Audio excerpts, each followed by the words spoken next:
জুয়েল, হ্যাঁ তোকে একটা প্রশ্ন করবো, ঠিক আছে? রাগ করা যাবে না কিন্তু। আরে বন্ধু, এটা রাগ করার কি আছে? একটা প্রশ্ন তো করবি। কি প্রশ্ন করবি কর। এই ধর তুই আর আমি একটা জঙ্গলের ভিতর দিয়ে যাইতেছি। হ্যাঁ গেলাম। এই মনে কর কিছু দূর যাওয়ার পরে একটা আপেল পড়ে পেলাম, তাহলে এই আপেলটা কে খাবে, তুই না আমি? যেহেতু আপেলটা তুই পড়ে পাইছস, তুই খাবি। সত্যি আমি খামো? হ্যাঁ তুই পাইছস, তুই খাবি। মনে কর আর কিছু দূর যাওয়ার পরে একটা পানির বোতল পড়ে পেলাম, তাহলে এই পানির বোতলের পানিটা কে খাবে?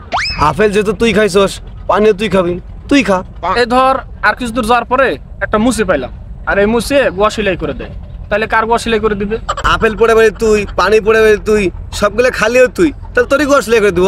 আরো কিছু দূর যাওয়ার পরে একটা বান্দরের লাঠি পড়ে পাইলাম, তাহলে এই লাঠিটা কার গোয়াতে দিব? তাহলে লাঠি তো তোর কথা দিব। কিছুক্ষণ আগেই না আমার গোয়া সেলাই করে দিল। তাহলে আমার তো কি